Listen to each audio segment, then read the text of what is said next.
बीते 7 दशकों में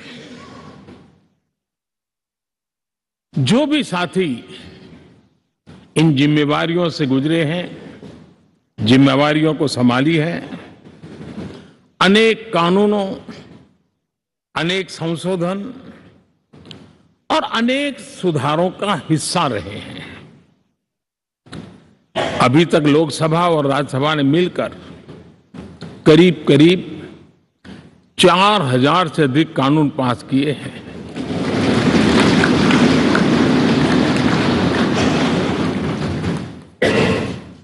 और कभी जरूरत पड़ी तो ज्वाइंट सेशन के माध्यम से भी कानून पारित करने की दिशा में रणनीति बनानी पड़ी और उसके तहत भी दहेज रोकथाम कानून हो, बैंकिंग सर्विस कमीशन बिल हो, आतंक से लड़ने के लिए कानून हो, ये संयुक्त सत्र में पास किए गए हैं, इसी गृह में पास किए गए। इसी संसद में मुस्लिम बहन बेटियों को न्याय की जो प्रतीक्षा थी, शाहबानो केस के कारण कुछ गाड़ी उल्टी पार्टी पर चढ़ गई थी। इसी सदन ने हमारी उस गलतियों को ठीक किया और 3 तलाक विरुद्ध कानून हम सब ने मिलकर के पारित किया। संसद ने बीते वर्षों में ट्रांसजेंडर को न्याय देने वाले कानूनों का भी निर्माण किया। इसके माध्यम से हम ट्रांसजेंडर के प्रति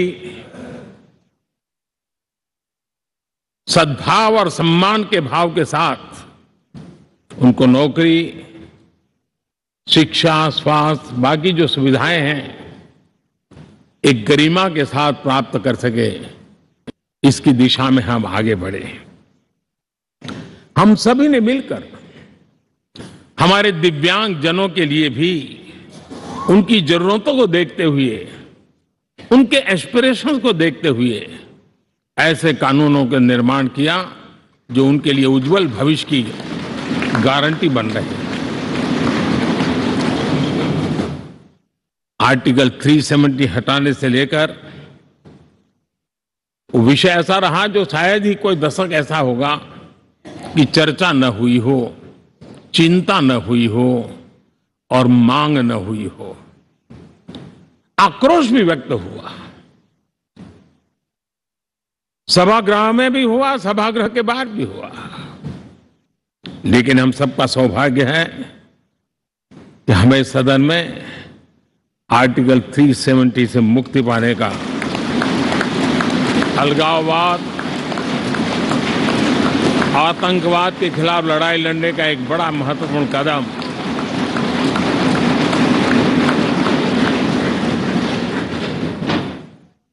और इस महत्वपूर्ण काम में माननीय सांसदों की, संसद की बहुत बड़ी भूमिका है।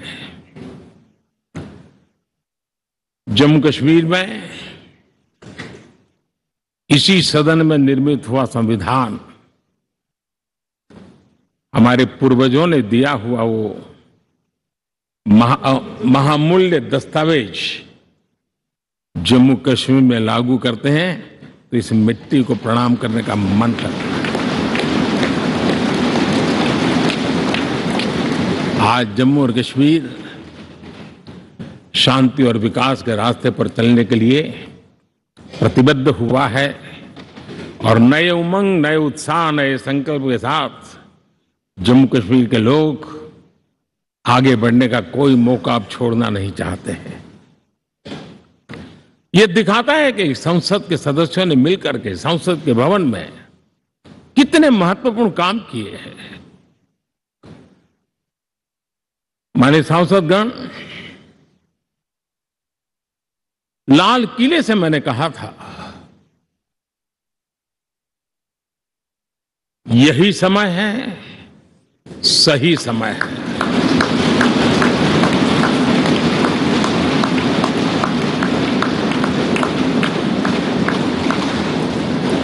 एक के बाद एक घटनाओं की तरफ हम नजर करेंगे। हर घटना इस बात का गवाह दे रही है कि आज भारत एक नई चेतना के साथ पुनर्जागृत हो चुका है।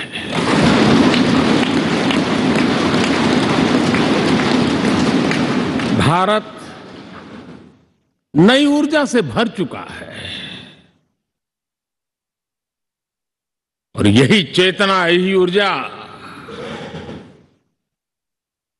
इस देश के कोटि कोटि जनों के सपनों को संकल्प में परिवर्तित कर सकती है और संकल्प को परिश्रम की पराकाष्ठा कर करके सिद्धि तक पहुंचा सकती है।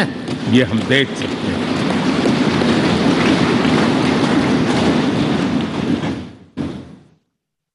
और मेरा विश्वास है, देश जिस दिशा में चल पड़ा है, इच्छित परिणाम अवश्य प्राप्त होंगे।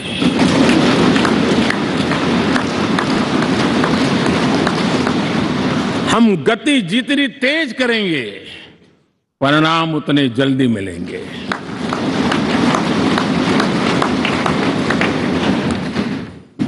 आज भारत 5वीं अर्थव्यवस्था पर पहुंचा है, लेकिन पहले 3 में पहुंचने के संकल्प के साथ बढ़ रहा है।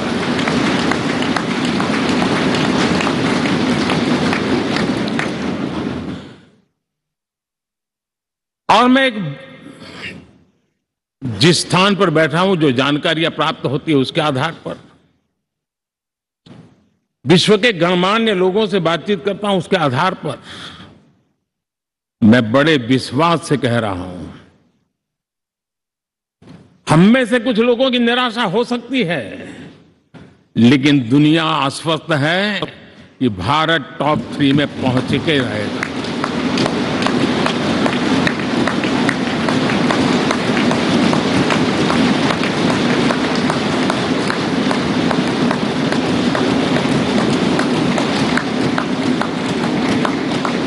भारत का बैंकिंग सेक्टर आज अपनी मजबूती के कारण से फिर एक बार दुनिया में सकारात्मक चर्चा का केंद्र बना हुआ है।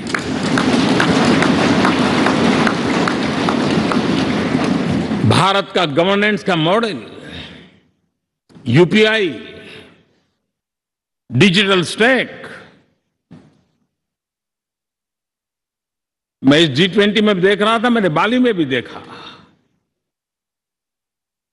टेक्नोलॉजी की दुनिया को लेकर के भारत का नौजवान जिस प्रकार से आगे बढ़ रहा है, पूरे विश्व के लिए कौतुक भी है, आकर्षण भी है और स्वीकृति भी है।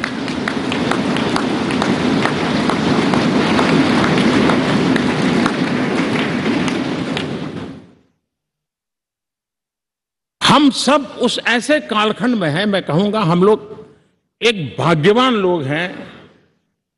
ऐसी भाग्यवान समय में हमें कुछ दायित्व निभाने का अवसर आया है और हमारा सबसे बड़ा भाग्य है कि आज इंडियन एस्पिरेशंस उस ऊंचाई पर हैं जो शायद पिछले 1000 साल में नहीं रहे होंगे।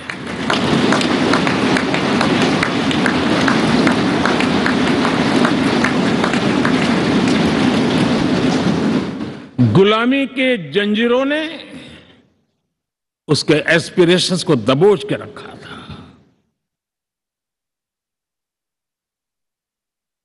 उसकी भावनाओं को तहस नहस कर दिया था। आजाद भारत में अपने सपने संजो रहा था, चुनौतियों से जूझ रहा था, लेकिन मिलकर के आज जहां पहुंचे हैं, अब वहां वो रुकना नहीं चाहता है। वो एस्पिरेशनल सोसाइटी के साथ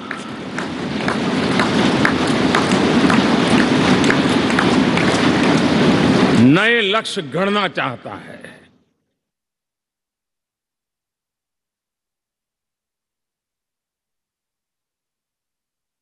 जब एस्पिरेशन सोसाइटी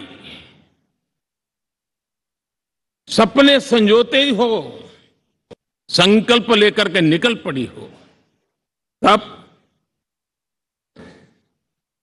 पुराने कानूनों से मुक्ति पाकर नए कानूनों का निर्माण करके उज्जवल भविष्य के लिए एक मार्ग प्रशस्त करने का दायित्व हम सभी सांसदों का सविशेष होता है। संसद में बनने वाला हर कानून, संसद में होने वाली हर चर्चा, संसद से जाने वाला हर संकेत इंडियन एस्पिरेशन को बढ़ावा देने के लिए ही होना चाहिए। ये हम सबकी भावना भी है, कर्तव्य भी है और एक एक देशवासी की हमसे अपेक्षा भी है।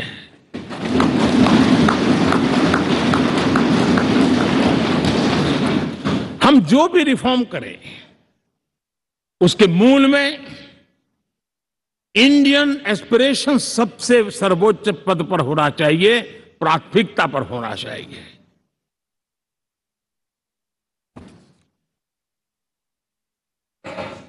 लेकिन मैं बहुत सोच समझ करके कहना चाहता हूं, क्या कभी छोटे कैनवास पर कोई बड़ा चित्र बना सकता है क्या?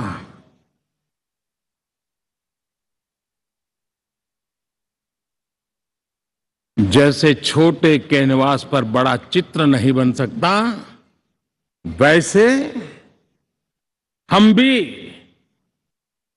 अगर हमारे सोचने के कैनवास को बड़ा नहीं कर सकते तो भव्य भारत का चित्र भी हम नहीं अंकित कर सकते।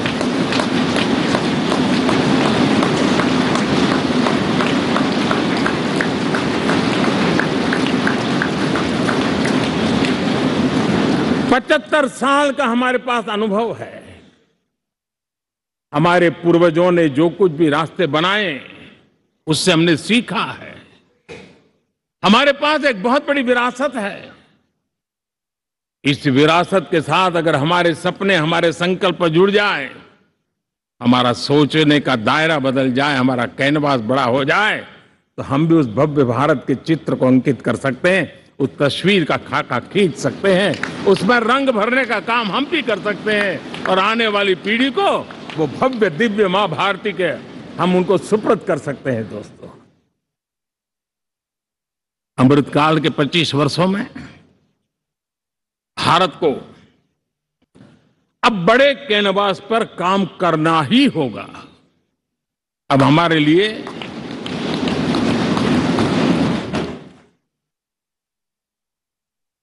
छोटी छोटी चीजों में उलझना वो वक्त चला गया है। हमें आत्मनिर्भर भारत बनाने के लक्ष्य को सबसे पहले परिपूर्ण करना चाहिए और हमसे शुरुआत होती है, हर नागरिक से शुरुआत होती है। और आज दुनिया में भी एक समय ऐसा था कि लोग मुझे कहते थे, हमारे बड़े बड़े बुद्धिजीवी और अर्थशास्त्री लिखते थे कि मोदी आत्मनिर्भर की बात करता है तो मल्टीलेटरलिज्म के सामने चुनौती तो बन नहीं जाएगा, ग्लोबल इकोनॉमी के जमाने में ठीक तो नहीं होगा। लेकिन 5 साल के भीतर भीतर देखा, दुनिया भारत के आत्मनिर्भर मॉडल की चर्चा करने लग गई है।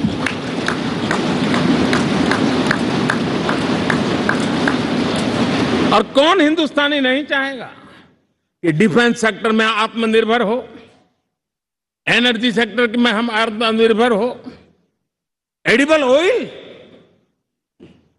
क्या इस देश को आत्मनिर्भर नहीं होना चाहिए? कृषि प्रधान देश हम कहते हैं, खाने का तेल क्या देश बाहर से लाएगा? बहुत समय की मांग है कि हमें आत्मनिर्भर भारत को संकल्प को पूरा करना, ये हम सबका दायित्व है।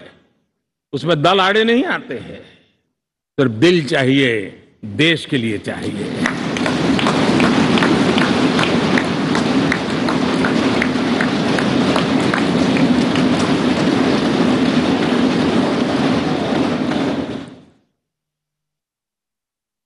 हमें अब मैन्युफैक्चरिंग सेक्टर में दुनिया में सर्वश्रेष्ठ बनने की दिशा में ही कदम रखने होंगे। और मैंने एक बार लाल किले से कहा था, जीरो डिफेक्ट जीरो इफेक्ट। हमारे प्रोडक्ट में कोई डिफेक्ट ना हो, हमारी प्रक्रिया में पर्यावरण पर कोई इफेक्ट ना हो, ऐसा जीरो डिफेक्ट जीरो इफेक्ट वाला हमें दुनिया के सामने मैन्युफैक्चरिंग क्षेत्र में जाना हो। हमारे डिजाइनर, हमारे यहां निर्माण हो रही डिजाइन्स, हमारे सॉफ्टवेयर, हमारे एग्रीकल्चर प्रोडक्ट्स, हमारे हस्तशिल्प, हर क्षेत्र में अब हमें वैश्विक मापदंडों को पार करने के इरादे से ही चलना चाहिए। तब जाकर के विश्व के अंदर हम अपना झंडा फहरा सकते हैं। मेरे गांव में मेरा सबसे अच्छा माल हो, इतनी बात नहीं चलेगी। मेरे राज्य में मेरा सबसे अच्छा प्रोडक्ट नहीं चलेगा। मेरे देश में मेरा सबसे अच्छा प्रोडक्ट नहीं चलेगा। दुनिया में मेरा प्रोडक्ट सबसे अच्छा होगा, ये भाव हमें पैदा होगा।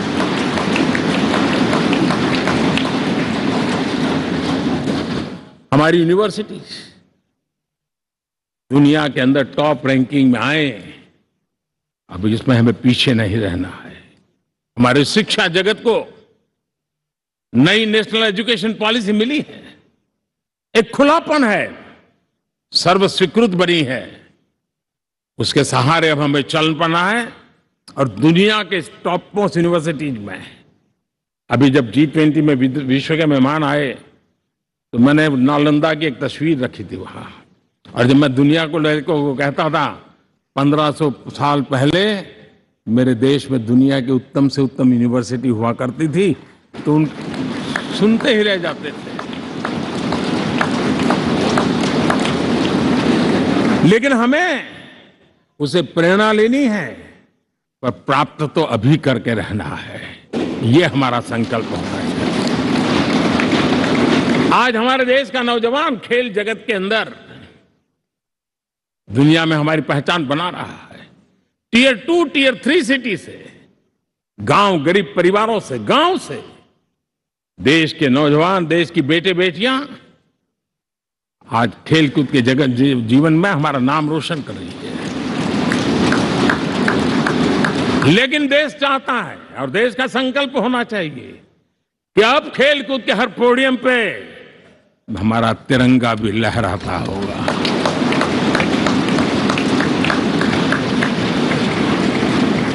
हमें अब पूरा हमारा दिमाग क्वालिटी पर फोकस करना ही होगा, ताकि हम विश्व की आशा अपेक्षाओं के अनुकूल और भारत के सामान्य मानव के जीवन में भी क्वालिटी ऑफ लाइफ के प्रति जो एस्पिरेशन बढ़ा है, उसको हम एड्रेस कर पाए। और जैसे मैंने कहा कि हम भाग्यवान हैं कि हम उस समय काम कर रहे हैं जब समाज अपने आप एक एस्पिरेशनल सोसाइटी है। हमारा और भी एक भाग्य है कि हम उस समय हैं जब हिंदुस्तान युवा देश है। हम दुनिया में सबसे ज्यादा जन आबादी वाला तो देश बने ही हैं, लेकिन सबसे बड़ी आबादी, उसमें भी सबसे युवा, ये पहली बार हुआ है।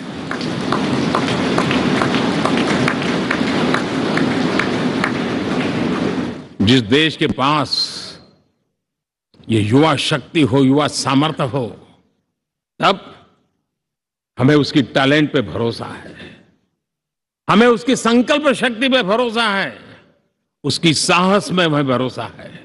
और इसलिए हम चाहते हैं कि दुनिया में भारत का युवा अग्रिम पंक्ति में नजर आना चाहिए। वो स्थिति पैदा होनी चाहिए। आज पूरी दुनिया को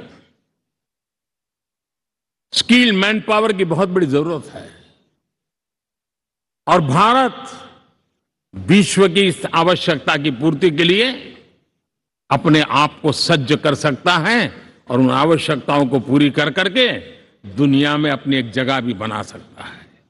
और इसलिए विश्व में उनकी आवश्यकता के लिए किस प्रकार के मैन पावर की जरूरत है, किस प्रकार के उनको ह्यूमन रिसोर्स की जरूरत है, उस स्किल मैपिंग का काम भी चल रहा है। और उस स्किल मैपिंग के अनुसार भारत के अंदर स्किल डेवलपमेंट की तरफ हम बल दे रहे हैं। और जितना ज्यादा हम स्किल डेवलपमेंट पर बल देंगे, भारत के नौजवानों का सामर्थ्य विश्व में अपना डंका बजाने में कोई कमी नहीं रखेगा। और हिंदुस्तानी जहां गया है उसने अच्छाई की छाप छोड़ी है, कुछ कर गुजरने की छाप छोड़ी है। ये सामर्थ्य हमारे अंदर पहले से पड़ा हुआ है।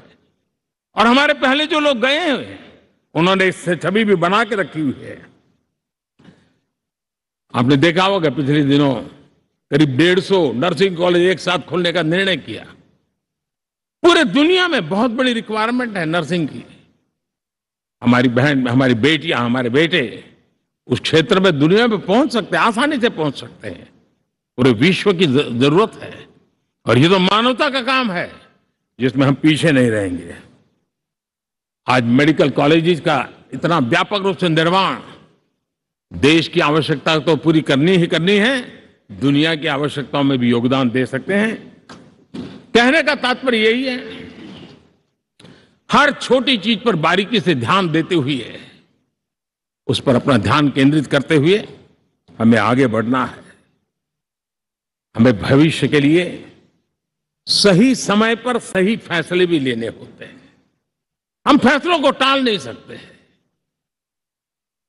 हम राजनीतिक लाभ नुकसान के गणा भाग के अंदर अपने आप को बंधित नहीं बना सकते हैं। हमें तो देश के एस्पिरेशन के लिए हिम्मत के साथ नए निर्णय करने होते हैं।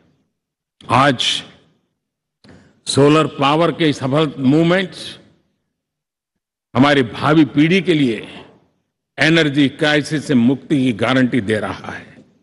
आज मिशन हाइड्रोजन आने वाले दिनों में जो एनवायरमेंट की चिंता है, जो टेक्नोलॉजी में बदलाव आ रहा है, उसके समाधान का रास्ता देने का सामर्थ्य रखती है। आज हमारा सेमीकंडक्टर जिस प्रकार से जीवन चलाने में हमारे हृदय की जरूरत रहती है, वैसे ही आज हमारी टेक्नोलॉजी चिप्स के बिना चल नहीं सकती। और सेमीकंडक्टर उसके लिए बहुत अनिवार्य है। उस दिशा में हम आगे जाकर के इलेक्ट्रॉनिक मैन्युफैक्चरिंग में कोई रुकावट ना आए और जीवन कहीं अटक न जाए, उसलिए एक बहुत बड़ी मात्रा में हम काम कर रहे हैं। जल जीवन मिशन, हर जिले में 75 अमृत सरोवर, हमारी भावी पीढ़ी को, हमारे बच्चे उनको कभी पानी के बिना तरसना न पड़े, इसकी चिंता हम आज कर रहे हैं। विश्व के बाजार में हमारा हर व्यापार कारोबार पहुंचे, कॉम्पिटिटिव ताकत के साथ खड़ा रहे, लॉजिस्टिक सिस्टम को और अधिक कम खर्च वाला बनाना, एफिशिएंट बनाना, उस दिशा में हम बहुत नीतियां लेकर के चल रहे हैं। आज समय की मांग है कि भारत का एक ऐसा भारत का हम निर्माण करें। नॉलेज, इनोवेशन, ये समय की मांग है और दुनिया में हमें अग्रिम पंक्ति में जाने का ये रास्ता भी है।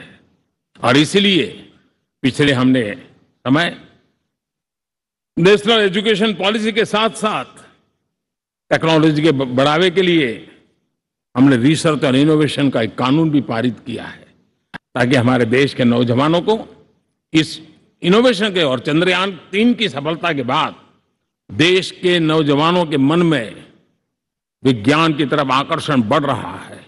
हमें मौका गंवाना नहीं है। हमारी युवा पीढ़ी को हमने रिसर्च और इनोवेशन के लिए पूरे अवसर देने हैं और इस इकोसिस्टम को बनाने के लिए हमने एक उज्जवल भविष्य के निर्माण की नींव रखी है। आदरणीय बंधुगण, सामाजिक न्याय ये हमारी पहली शर्त है। भारत का स्थान कुछ और बना है और इसलिए उस समय गुटनिरपेक्ष की अवस्था आवश्यक होगी। आज हम उस नीति को लेकर के चल रहे हैं, जिस नीति को अगर हमें पहचानना है तो विश्व मित्र के रूप में हम आगे बढ़ रहे हैं। हम दुनिया से मित्रता कर रहे हैं, दुनिया हमारे में मित्र खोज रही है।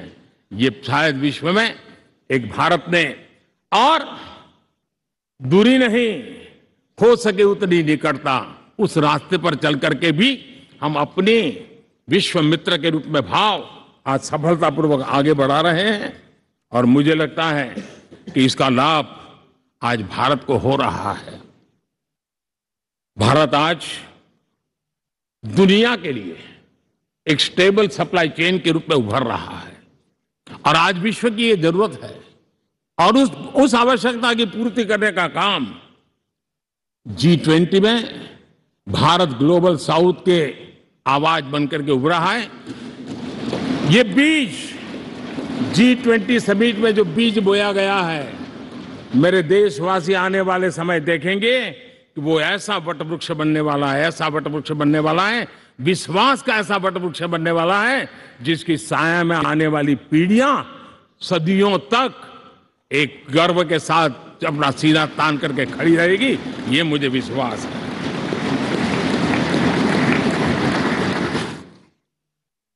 इस G20 में एक बहुत बड़ा काम हमने किया है, बायोफ्यूल अलायंस का।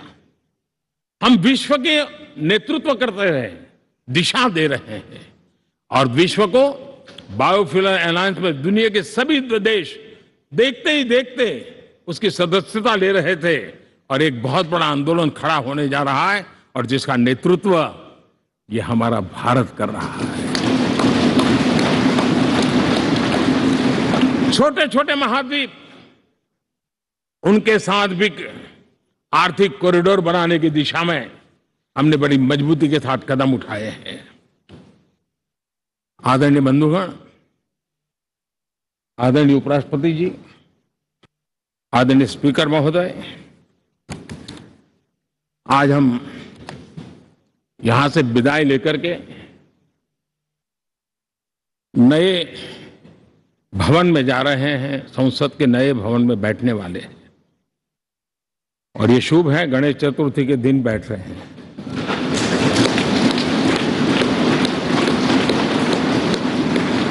लेकिन मैं एक आप दोनों महानुभावों को एक प्रार्थना कर रहा हूं, एक विचार आपके सामने रख रहा हूं। मैं आशा करता हूं कि आप दोनों मिलकर के उस विचार पर जहां भी जरूरत पड़े मंथन करके कुछ निर्णय अवश्य कीजिए। और मेरी प्रार्थना है, मेरा सुझाव है कि अब हम जब नए सदन में जा रहे हैं तब इसकी गरिमा कभी भी कम नहीं होनी चाहिए।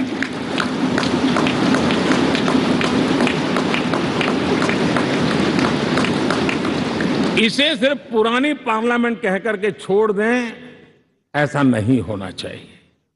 और इसलिए मेरी प्रार्थना है कि भविष्य में अगर आप सहमति दे दोनों महानुभाव, तो इसको संविधान सदन के रूप में जाना जाए।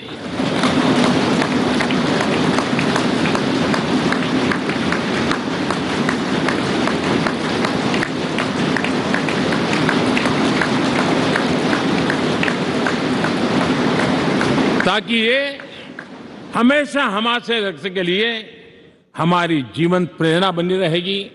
और जब संविधान सदन कहेंगे तब उन महापुरुषों का याद भी उसके साथ जुड़ जाएगी जो कभी संविधान सभा में यहां बैठा करते थे, गणमान्य महापुरुष बैठा करते थे। और इसलिए भावी पीढ़ी को ये तोहफा भी देने का अवसर हमें जाने नहीं देना चाहिए। मैं फिर एक बार इस पवित्र भूमि को प्रणाम करता हूं।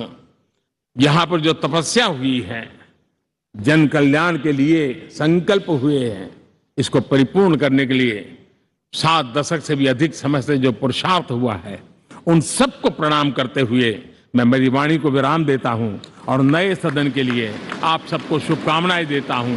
बहुत बहुत धन्यवाद।